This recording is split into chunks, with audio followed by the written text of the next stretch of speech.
Good morning.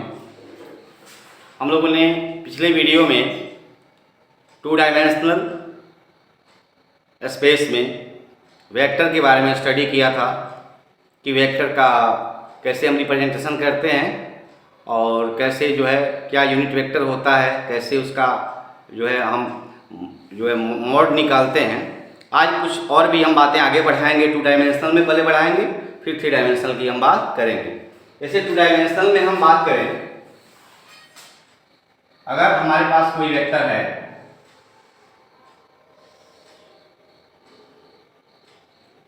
यह P हुआ और यह Q हुआ, इसका पोजीशन वेक्टर दिया हुआ है, इसका दिया है 2 3 और इसका दिया हुआ है 5 6। सपोज करिए ये पॉइंट दिया हुआ है, तो यहाँ पर इसका ओरिजिन हो जाएगा O। इसके रिस्पेक्ट में आपको पोजीशन वेक्टर दिया हुआ है, यानी हम कह सकते हैं कि यहाँ से OP और OQ हमें दिया हुआ है। तो वेक्टर OP को रिप्रेजेंट करना है, अगर यानी OP को रिप्रेजेंट करना है तो ये हो जाएगा 2i प्लस 3j, क्योंकि x एक्सिस है, ये y एक्सिस है, यहाँ यूनिट वेक्टर i होता है और यहाँ यूनिट वेक्टर j होता है। तो हमने OP को रिप्रेजेंट कर दिया। अब हमें निकालना है यहाँ पर OQ। तो OQ का जो वैल्यू होगा वह हो जाएगा 5i प्लस 6j हो जाएगा, करेक्ट। अब हमें PQ निकालना है, तो हमें PQ यहाँ से फाइंड आउट करना है, P to Q जाना है। हमने निकाला है क्या, OP और OQ निकालना है। तो हम PQ निकालेंगे कैसे, तो यहाँ से हम ट्रायंगुलर फॉर्मूला यूज करते हैं वेक्टर एडिशन का। यहाँ ध्यान देंगे, वेक्टर जुड़ता कब है, जब एक का हेड और दूसरे का टेल, मतलब हेड के, अगर टेल के पीछे ही हेड होना चाहिए तो वेक्टर जुटेगा। ये तो हमारा इनिशियल बेसिक कॉन्सेप्ट है हमारा। तो यहाँ पर कौन वेक्टर जुटने वाला है इसको पहले हम समझ लें। तो अगर हमको निकालना है तो यह O से जा रहा है Q तक, यह O से P तक जा रहा है, तो इन दोनों पॉइंट O से निकल रहे हैं, लेकिन हमको फाइंड आउट करना है PQ। तो यहाँ देख सकते हैं, यहाँ OP plus PQ equal to होगा OQ, करेक्ट।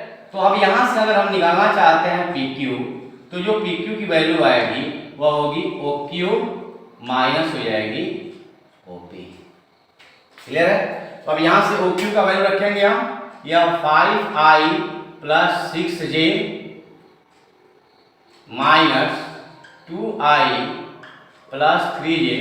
तो हमारा रिजल्टेंट PQ का आ रहा है, PQ की वैल्यू आ रही है, यह आ रहा है 5 माइनस 2, ये हो गया 3i और 6 माइनस 6, ये भी हो गया आपका 3j हो जाएगा, करेक्ट। अब PQ का अगर मॉड निकालना है हमको, तो PQ का जो मॉड होगा, यानी इसका जो लेंथ के बराबर होता है, तो ये हो जाएगा अंडर रूट में square of coefficient of i plus square of coefficient of j। तो ये हो जाएगा आपका, ये हो जाएगा 3 का स्क्वायर प्लस हो जाएगा 3 का स्क्वायर, ये हो जाएगा आपका 9 प्लस 9, यानी हो गया आपका 3 अंडर रूट 2, क्योंकि 18 हो जाएगा, अंडर रूट 18 हो जाएगा। तो 18 को आप तोड़ लो, ये 9 इंटू 2 कर दिया, 9 का स्क्वायर 3 होता है, तो 3 अंडर रूट 2, ये जो वैल्यू इसका हमने मॉड निकाल दिया, ठीक है। ऐसे ही हम चलते हैं थ्री डायमेंशनल स्पेस में। तो थ्री डायमेंशनल स्पेस में क्या होता है, थोड़ा सा कंसेप्ट हम देंगे आपको थ्री डायमेंशनल स्पेस के बारे में, कि थ्री डायमेंशनल स्पेस में हमारा एक एक्सिस बन रहा है, यह हो गया हमारा एक्स एक्सिस, ये हो गया वाई एक्सिस और ये हो गया हमारा जेड एक्सिस, क्लियर। तो यहाँ पर जो हमारे पास जो, यहाँ ध्यान देंगे आप, एक्स एक्सिस वाई एक्सिस ऐसे और जेड हमारा ऐसे है, बिल्कुल इसके परपेंडिकुलर है जेड, क्योंकि हम बोर्ड पे पढ़ा रहे हैं टू डायमेंशनल, पर ही थ्री डायमेंशनल समझाया जा रहा है, तो इसके परपेंडिकुलर है। तो परपेंडिकुलर है, तो यहाँ जो हमारे जैसे पढ़ते थे यहाँ पर टू डायमेंशनल में, तो टू डायमेंशनल में हमारे पास जो स्पेस क्वाड्रेंट थे, यहाँ क्वाड्रेंट होते थे एक्स डैश वाई और वाई डैश, तो यहाँ था यह, इसका इसमें जो कोऑर्डिनेट आता था प्लस प्लस का था, इसमें था माइनस प्लस, इसमें माइनस माइनस, और इसमें जो होता था वह क्या होता था, प्लस माइनस। करेक्ट। अब हमको जो पॉइंट फाइंड आउट करने होंगे 3 डायमेंशनल में, तो इसमें जो है हमारे पास ऑक्टेंट हो जाता है। ऑक्टेंट मतलब हमारे पास जो पॉइंट फाइंड आउट करने के तरीके होंगे, कितने स्पेस में होंगे, इसको मैं आपको पहले बता दूं, तब जो है इसके पॉइंट पर हम चर्चा करेंगे।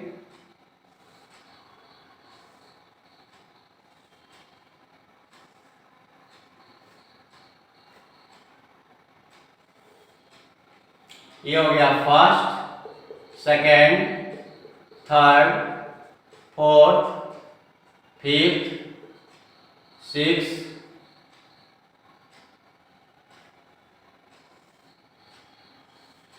ये हो गया आपका 7 और 8।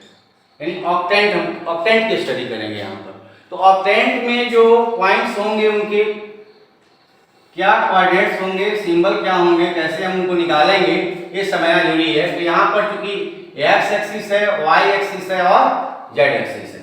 क्लियर है। तो ये हो जाएगा आपका एक्स, वाई और जेड। तो जो फर्स्ट क्वाड्रेंट की हम बात करते हैं, ऑक्टेंट की बात करता हूँ, इसे मान लीजिए पूरा ब्लैक बोर्ड है, ये पूरा ब्लैक बोर्ड है। क्लियर। और इस पर मैंने यहाँ से जेड एक्सिस निकाल दिया। पहले से यहाँ क्या था, एक्स एक्सिस था, वाई एक्सिस था, और हमने जेड निकाल दिया।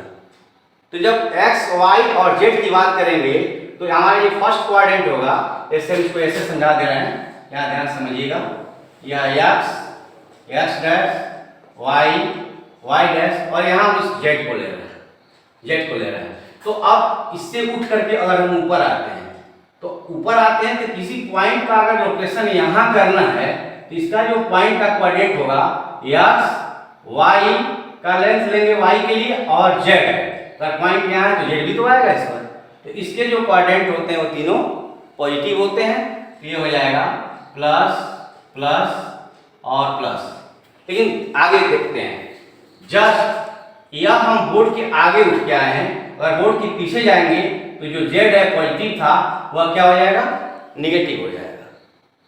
जब निगेटिव हो जाएगा तो अगर हम बोर्ड के उधर कोई पॉइंट लेते हैं तो जेड जो होगा वो निगेटिव जाएगा, तो एक्स वाई तो मेरा पॉजिटिव रहेगा, ये जो होगा एक्स और वाई तो मेरा पॉजिटिव रहेगा, लेकिन मेरा जेड हो जाएगा निगेटिव। क्लियर है। अब हम आते हैं इसके सेकेंड क्वाड्रेंट पर। सेकेंड क्वाड्रेंट पर आएंगे तो एक्स निगेटिव है, वाई पॉजिटिव है और जेड पॉजिटिव में है, तो पॉजिटिव रहेगा। तो यहाँ एक्स हो जाएगा आपका, एक्स की बात करते हैं, एक्स क्या हो गया यहाँ पर, निगेटिव हो गया, और जो आपका वाई है, वाई जो है पॉजिटिव ही है, तो ये प्लस रहेगा, और जेड जो जाएगा वह निगेटिव हो जाएगा। अब हम आते हैं इसमें, यहाँ पर आते हैं, ये किस क्वाड्रेंट में आते हैं, इसका क्वाड्रेंट क्या होगा, माइनस एक्स माइनस होगा, ये भी माइनस होगा, जेड प्लस होगा, तो हो जाएगा माइनस माइनस और प्लस। और फिर इसके हम उल्टा जाएंगे, इसके उल्टा जाएंगे, तो इसके उल्टा जाएंगे क्या होगा, माइनस माइनस और माइनस, तो क्या हो जाएगा, यहाँ पर हो जाएगा माइनस माइनस और माइनस। हाँ, इसका हमने नहीं लिखा था, ध्यान देंगे आप, सेकेंड का जो होगा, सेकेंड पे जब आए थे तो यहाँ क्या था, X positive negative, Y positive था और जेड निगेटिव था, यानी एक्स हमारा पॉजिटिव था, वाई यहाँ पर क्या था, एक्स निगेटिव था, वाई पॉजिटिव था और जेड भी निगेटिव हो गया। क्लियर। अब आते हैं फोर्थ क्वाड्रेंट में, यहाँ पर आते हैं, तो यहाँ पर क्या होगा, एक्स जो होगा यह हो जाएगा पॉजिटिव, वाई हो जाएगा निगेटिव और जेड पॉजिटिव, यानी एक्स पॉजिटिव हुआ और एक्स पॉजिटिव हुआ, यहाँ पर एक्स पॉजिटिव है, वाई निगेटिव है और जेड पॉजिटिव है, तो वाई निगेटिव हो गया और जेड हो गया पॉजिटिव। और इसके जस्ट रिवर्स करेंगे, अब यानी आठवां जो हमारा फेस होगा उसमें क्या हो जाएगा, तो आठवें फेस में क्या होगा, फिर एक्स पॉजिटिव रहेगा, वाई नेगेटिव रहेगा और जेड नेगेटिव, तो एक्स हो जाएगा पॉजिटिव, वाई नेगेटिव हो जाएगा और जेड भी नेगेटिव हो जाएगा। तो अगर कोई कहा जाए आपसे कि यह पॉइंट किस क्वाड्रेंट में होगा, -3, -2, -1, -3, -2, -1, ये कहाँ लाई करेगा, स्पेस में किस क्वाड्रेंट में होगा ये, और किस ऑक्टेंट में होगा। तो ऑक्टेंट के लिए हम यहाँ से आराम से देखेंगे, माइनस माइनस माइनस कहाँ एग्जिस्ट करता है, 7th क्वाड्रेंट में चले जाएंगे हम। तो इस तरह से हम पहले पॉइंट के बारे में समझ गए कि पॉइंट कैसे होता है। अब यहाँ देखेंगे हम कि यहाँ जो x है इसके अलावा यूनिट वेक्टर i होगा, इसके यूनिट वेक्टर j होगा, इसका यूनिट वेक्टर होगा k। तो अगर कोई पॉइंट हम लेते हैं, सपोज करिए फर्स्ट क्वाड्रेंट पे हैं, यहाँ पॉइंट है a, b और c है, तो इसका जो लोकेशन करेंगे हम फर्स्ट क्वाड्रेंट पे चल रहे हैं लेकर के, फर्स्ट क्वाड्रेंट पे लेके चल रहे हैं, तो x अक्ष पर हम चलेंगे कितना दूर, x अक्ष पर हमने चला a, y अक्ष पर b और z पर c चला। तो यह जो है इसका अगर पॉइंट P है, तो यहाँ से अगर OP को हम दिखाएंगे तो OP का मतलब होगा AI प्लस BJ और प्लस CK हो जाएगा। क्लियर है। अब इस OP का मॉड लेना चाहें तो OP का जो मॉड होगा वह हो जाएगा √A² plus B² plus C² के बराबर हो जाएगा। अब यहाँ बात आएगी डायरेक्शन कोसाइन की डायरेक्शन कोसाइन क्या होता है। तो जो ये लाइन OP जा रही है यह एक्सिस से एंगल बना रही है। सपोज करो एक्सिस अल्फा है, y से इसका एंगल बीटा है और z से इसका एंगल गामा है। तो होता है cos अल्फा cos बीटा और हो जाएगा cos गामा। करेक्ट। इसी को हम यम और यन से डिनोट करते हैं। तो cos अल्फा की जो वैल्यू होगी वह coefficient of i upon mod of OP के बराबर होगी। यानी यहाँ हो जाएगा this equal to a upon mod of OP हो जाएगा। यानी दिस इक्वल टू हो जाएगा आपका a upon √A² plus B² plus C²। ऐसे ही इसका cos बीटा निकालेंगे तो b अपान √A² plus B² plus C² और cos गामा निकालेंगे तो c अपान √A² plus B² plus C²। यहाँ एक और चीज होता है कि अगर ये ओरिजिन है तो इसका क्वाड्रेंट क्या होगा 0 0 0, तीनों पॉइंट 0 हो गए। तो डायरेक्शन रेशियो की बात आती है यहाँ पर कि लाइन की डायरेक्शन रेशियो क्या होती है कि डायरेक्शन रेशियो या डायरेक्शन कोसाइन दोनों आपस में एक दूसरे के क्या होते हैं, प्रोपोर्शनल होते हैं। तो यहाँ से डायरेक्शन रेशियो जब निकालना होता है तो यहाँ क्या करते हैं, इसका क्वाड्रेंट ABC है, अगर कोई भी क्वाड्रेंट है तो अगर हमको निकालना है OP, तो जो डायरेक्शन हमारा रेशियो होगा डायरेक्शन रेशियो तो वह हो जाएगा A। सपोज करते हैं हम यहाँ पर A' B' और C' मान लेते हैं, क्योंकि ABC हमने यहाँ पर सपोज कर लिया है। तो A' का मतलब डायरेक्शन रेशियो किसका निकाल रहे हैं, OP का निकाल रहे हैं। तो यहाँ OP का जो क्वाड्रेंट होता है, इसका जो होता है उसमें से P के क्वाड्रेंट में से O क्वाड्रेंट को घटा देंगे। यानी क्या होगा, x को अगर यहाँ x1 y1 z1 है और x2 y2 z2 है तो x1 यहाँ x2 माइनस x1 करेंगे, y2 माइनस y1 करेंगे और z2 माइनस z1 करेंगे तो ये हमारा डायरेक्शन कोसाइन दे देता है, डायरेक्शन रेशियो दे देता है। तो A' का मान क्या हो जाएगा a-0 b-0 और c-0, यानी यहाँ पर ABC डायरेक्शन रेशियो इसके हो जाएंगे। क्लियर है। अब 3 डायमेंशनल जो है आपका यहाँ पर 3 डायमेंशनल स्पेस में भी वेक्टर का एडिशन वैसे ही होता है जैसे हमने 2 डायमेंशन में किया है। सबस्ट्रक्शन भी बिल्कुल अलजेब्रिक सबस्ट्रक्शन की तरह ही होगा। लेकिन अब हम पढ़ाने जा रहे हैं आप लोगों को थोड़ा डॉट प्रोडक्ट के बारे में कि डॉट प्रोडक्ट क्या होता है। तो डॉट प्रोडक्ट जो है हम आपको नेक्स्ट लेक्चर में पढ़ाएंगे और फिर वेट करिए कल का।